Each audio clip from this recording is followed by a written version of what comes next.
Hey, what's going on, everyone? So, today we are going to be covering the top 15 best movie license games. We're going to be talking about the ones that are actually good. I know there's a lot of bad ones out there, some that I'm disappointed in that I thought would be excellent games, and they were good ideas for the games, but they ultimately failed. Examples being Charlie's Angels, Bad Boys Miami Takedown, and Fight Club. All games that could have been good, but ended up sucking. There's also a few honorable mentions here that I'm going to mention right now that are actually pretty good, but I didn't put them on my list. Scarface, The World Is Yours, Batman Arkham Asylum, Arkham City, and Arkham Origins. I still consider those licensed games. I know that some will not consider those licensed games, but I do. The Simpsons Hit and Run, The Simpsons Road Rage, and The Chronicles of Narnia, The Lion, the Witch, and the Wardrobe, and The Chronicles of Narnia, Prince Caspian, and Lord of the Rings, The Return of the King. All excellent games on the consoles, and also The Lion King and Aladdin. So with that being said, I got some of the other good licensed games out of the way. Let's go ahead and get into this. I'm going to show you guys and talk about my top 15. So at number 15, and plus I categorized these so that way I would know which one's number 1, which one's number 3, which one's number 4, and so on and so forth. Number 15 is Cars. You took a kid's G-rated movie, animated movie, and you turned it into a game, and it wasn't bad, surprisingly. It was a fun racing game for the PS2. I was very surprised by this game. Honestly, I didn't think it would be any good, but it turned out to be surprisingly a fun racing game. Had like Mario Kart vibes to it, but it wasn't as good as Mario Kart, obviously, because it's a licensed game. But still, for a licensed movie tie-in game, it wasn't bad. I was impressed by it. So, and y'all have seen my PS2 collection, the ones that have watched the collections, because I did 4 videos on it. My newest one was the 4th part, being the most recent. But I did mention that that game wasn't too bad. I was very surprised by it. Alright, number 14 here. We have Avatar the game. This is surprisingly a good game. Based off the first movie. I have seen the first movie. And yeah, I mean, it was a good game. You get to fly on a dragon in this game, you know. You get to whack enemies with that stick of yours. I don't know if it's a sword or what they called it. I think it's a sword. I mean, it looks like a sword. Or maybe it's just a staff. I'm not sure. But there was a lot of fun things that you could do in this game. There are some reviews out there that shit on this game and say it's really not that great of a game. I disagree. I thought it was pretty good. I like the graphics in it too. The graphics are excellent for this game. It was a really good game on PS3. I know they made this game for 360 as well. It's good on both. They may have ported this to the PSP and the DS versions, and just stay away from those versions because they're handheld versions. Sometimes those handheld versions just don't translate as well. Or translate. They don't do as well, rather. But yeah, I liked it. I liked the fighting mechanics in it. The fighting was good. The exploring as your avatar was cool.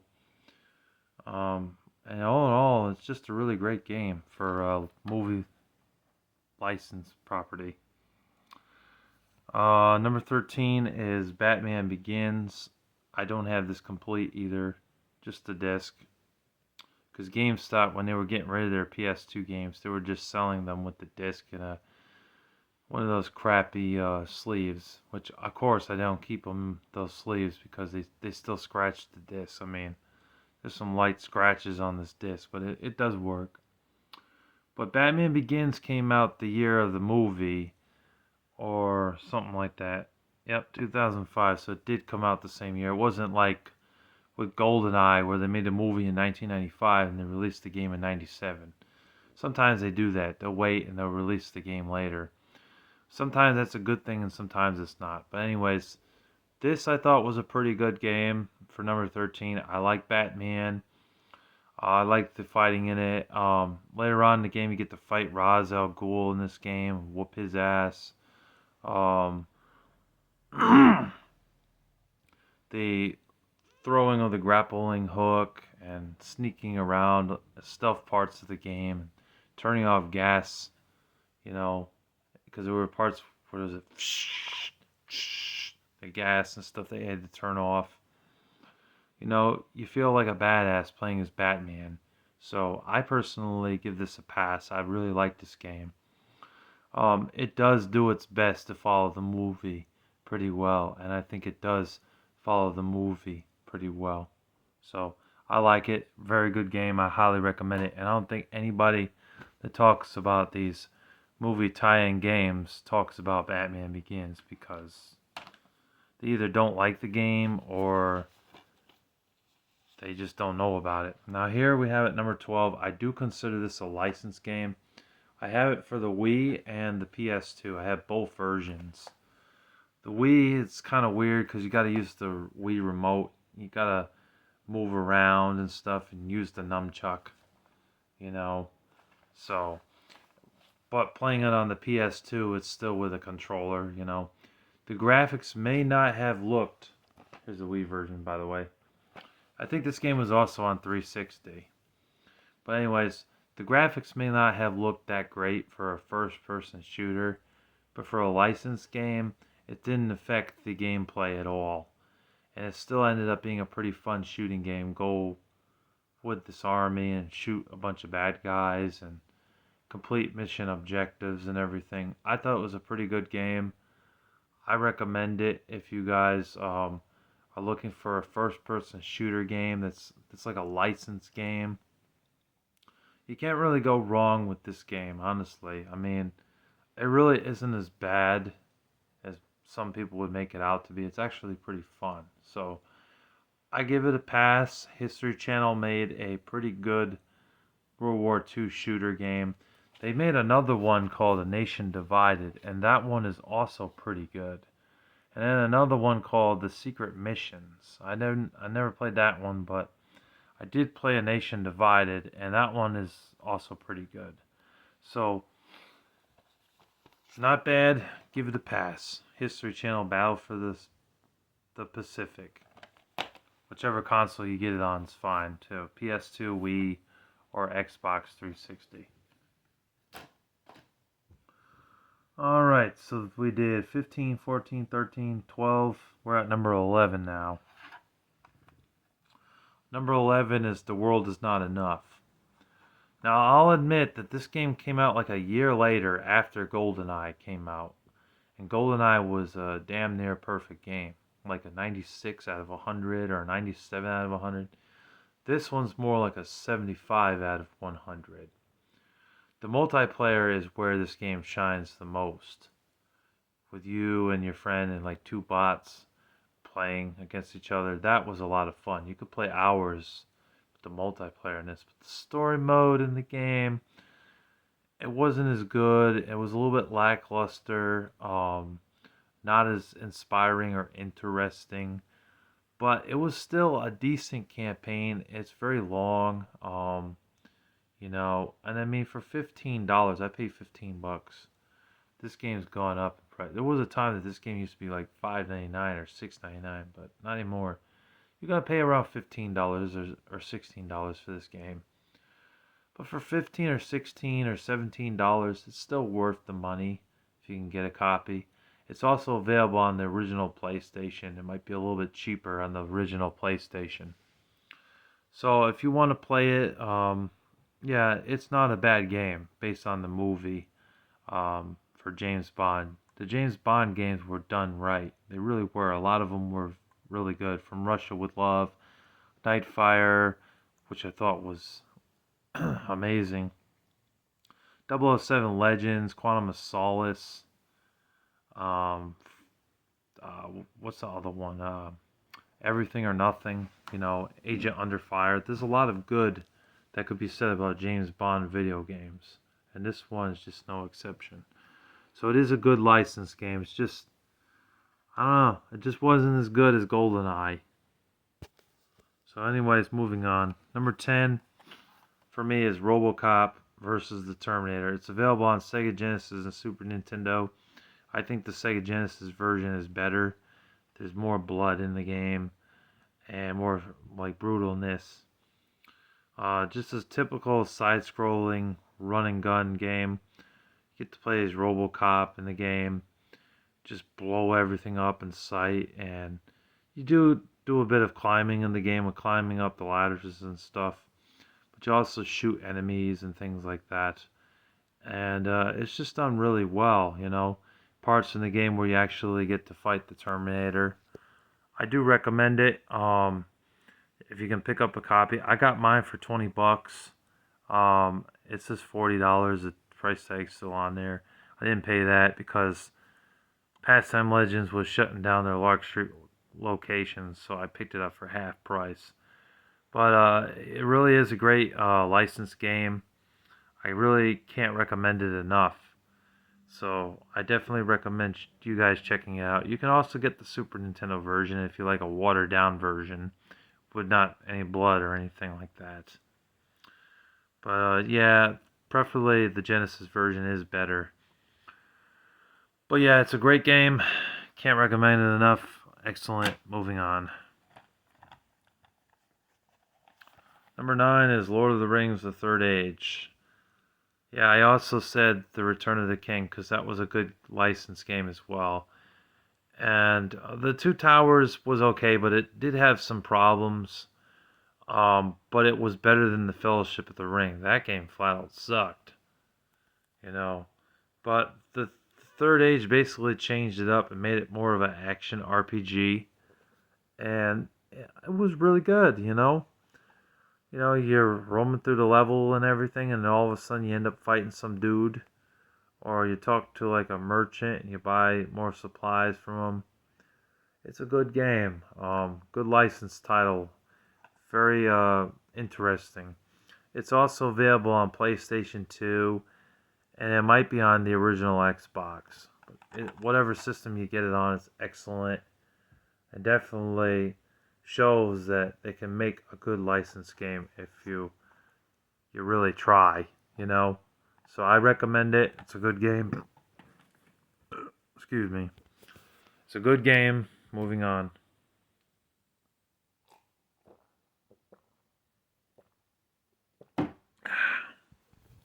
No energy drinks today. I'm drinking water. So for number 8, we have SWAT.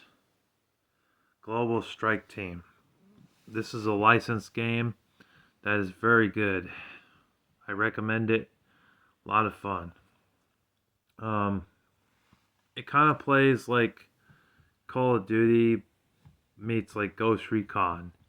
That's how I can describe it. And I liked it. I thought it was good. And it is a licensed game because they made 2 SWAT movies, and they have a TV show now called SWAT. But the original was SWAT, the movie, from 2003, and then SWAT Firefly, which came out in 2010 or 2011. But yeah, for a PS2 game that came out around the same time as the movie, actually it says 2003. It was a pretty good game. Um, I think it's on Xbox as well. I don't know if it's on GameCube. It might have not come out on GameCube, but it's a good game. I recommend it. Now we're at number 7, and I really couldn't choose between the two because they're both great games. So I decided to tie them both in here. I got Star Wars Knights of the Old Republic and Star Wars Knights of the Old Republic 2. Both great games on the original Xbox. I believe they were only on Xbox and PC, but they were great RPG games in the Star Wars franchise where you could go around and kill a bunch of people, and you could also help people. I mean, it depended on if you were a good guy or a bad guy, really. If you play as a, Obi-Wan Kenobi, then obviously you're doing good things. You're not really doing bad things. But it was great. One was made by BioWare, the other one was made by Obsidian Entertainment. So it's interesting to see that BioWare did not produce the second game. There's proof right there. It shows it right on the front. But they're both excellent. I like the first game a little bit better. I think BioWare did a pretty good job. Only thing that was really annoying was the door system. Like, when I got up to a door, it took me like 10 minutes just to figure out how to open up the door. And it's like, that's really fucking frustrating. Like, it doesn't need to be that damn frustrating to open up a door. You just press the button and it's like, open up the door. Other than that, though, the game was solid. You do get to make your own decisions, in the game. It lists a few options. You get to pick one. There's also, excuse me, there's also, mission-based things that you do in the game, and, kicking all sorts of droid ass and things like that in the game, which was really fun to do. Training modes in the game where you're fighting people and exploring the towns and stuff. It's a really great game, and I still never beat them. I'm still working on the first game, so I haven't completed it yet, but I hope to beat it eventually and then move on to the second one since I have both games here. So, can't complain. Alright, so we've got a couple titles left. Number 6 is The Chronicles of Riddick, Escape from Butcher Bay. Now, I could have sworn I had this game in my collection, but I can't find it for some reason. I have... Excuse me. I have the PS3 version of the game, but I can't find it. I looked for it. Can't seem to find it. But it also has Dark Athena on it. Assault on Dark Athena. They're both really great games. The first one originally came out on the original Xbox, but then it later got ported to the PS3 and Xbox 360. Whichever version you get is awesome. Vin Diesel was very specific and said, hey, if y'all are going to make a licensed game of me, do not put my name on it unless the game is actually good. And so they worked very hard to please him and make a good game, and they did. You start out in prison. You have no intentions of staying there in that prison. You're trying to get out. So what do? You sneak around in the game. It has some stealthy moments. You find and explore the areas of the jail, and you try to find your way out of there. You also you get guns in the game to help you out as well, because there are some guards and people that you will have to fight and shoot in the game, and it was done very well. So for number 6, I had to put Riddick up here because it's an excellent game. I definitely recommend that. Number 5 is Batman on the NES. Excellent game, cannot complain. It's basically a side scroller with Batman. Just punch the bad guys, watch out for the guys with the rocket launchers and the guys that are in the jetpacks. There's also some platforming going on as well where you have to climb up things, go right, left till you get to the top. It was just done really well. Very surprised by Sunsoft making a pretty good game, which they usually do. I mean, Gremlins 2 ended up being a really good licensed game as well. But, Fester's Quest was rubbish. It really was a rubbish game. Very frustrating. But yeah, Batman, based on the 1989 movie, it was done very well. Great game. And if you get to the Joker and you defeat him, I salute you. I never got to the Joker. I'd have to play this game for hours to beat it. But I hope to eventually beat this game. And it's about a $15 game, but it is worth your money and your time. If you're looking for some underrated NES games, this one definitely made the cut. If y'all haven't seen my NES Top 15, check that out, because this made the cut, because it is excellent. For a movie-based game, and for a game in general, just a lot of fun. Can't recommend it enough for number 5. Number 4, Spider-Man 2. One of the only times I'm going to put Spider-Man over Batman, because personally I like Batman a little bit more. But there was so many great things that you could do in this game. It really was. And plus the graphics are better than Batman. But Spider-Man 2 was an excellent movie tie-in game. I also did like the first Spider-Man movie tie-in game. The third one's crap, but the first two were pretty good.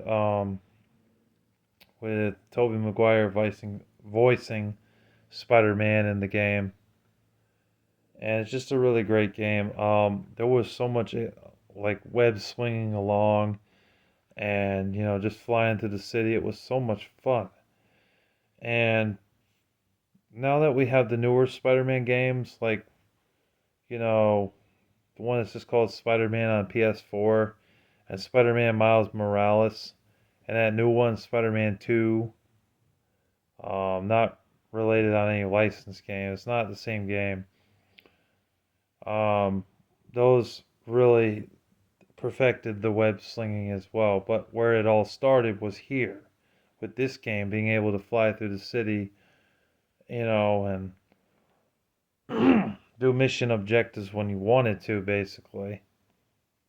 So it's a great time, And then there was parts in the story, because it followed the movie pretty well, pretty closely. But that's like a small portion of the game. Glenn Campbell is the narrator in the game. Glenn Campbell, sometimes you'd thank him in the game, and other times you tell him to shut the fuck up because you were tired of what he was saying. Oh, something about making him cry like a baby or whatever. Spider-Man, it was just like you wanted to punch him for some of the dialogue he said, just making fun of you in the game. But anyways, it was a great game. It was on GameCube, Xbox, and PS2, and whatever system you get it on is excellent. They did also put it on the PSP, but the PSP version is not as good. Alright, so now we're at number 3. Number 3 will be... I gotta think of something. Oh yeah, King Kong, which I do have King Kong. It's over on my shelf. I'm not getting up to grab it right now. But King Kong for a licensed game was excellent. I mean, I couldn't believe it. Like, Peter Jackson perfected the movie and the game. He must have told the people that were making the game, look, if you're going to make a game based on my movie, make it worthwhile. Don't half-ass it. Don't make it bad. Make it good. And it was. For half of the game, it's a first-person shooter. You're playing as a guy. You're going along. You're shooting crabs. And all these, like, giant spiders and stuff. fighting dinosaurs and exploring the area. Kind of played like Indiana Jones in a way. And it was just done really well. The graphics, the environments, the atmosphere was excellent. And then later on in the game, you could play as King Kong. And Kong was fun to play as. It was fun to beat things up, defeat dinosaurs, and climb up buildings and stuff and do all this crazy stuff. Just a really great game. There's nothing really to complain about. It was released on PS2, Xbox, GameCube, Xbox 360, PS3, and I believe it was also on the handheld versions, but stay away from them because they weren't good. The Nintendo DS version is quite crap, and so is the PSP version. They were crap. But yeah, I'd recommend King Kong. It was a great game. Number 2 is X-Men Origins Wolverine. Yeah, this was a really awesome game. The Wii version's watered down a bit because they rated it T for teen, but the PS3 and the Xbox 360 versions were excellent. You can even slice somebody's head into the helicopter. Um, do all these like crazy combos of stabs and kills. Wolverine is basically a pissed off guy in this game, doing all sorts of damage. The movie got a lot of hate. The movie, when it came out, apparently nobody liked it, or very few people liked it. I actually didn't mind the movie. I didn't think the movie was as bad as everybody says. I kind of liked it, but the game is definitely better than the movie. But I don't think that either one was really that bad, to be honest. I liked this game. It was a really good game. All sorts of crazy combos and everything. Um, you feel like a badass playing as Wolverine. You really do. Excellent game. And the number 1 game with so many countless hours of fun with friends, even when I was a kid, in 2000, 3 years after this game had been released. None other than GoldenEye. If y'all knew, and y'all have been following me, you knew I was going to put GoldenEye at number 1. There was just no way that I was not going to put GoldenEye at number 1.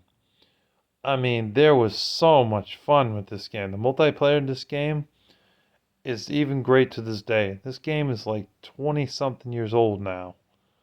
24 or 25 years old now.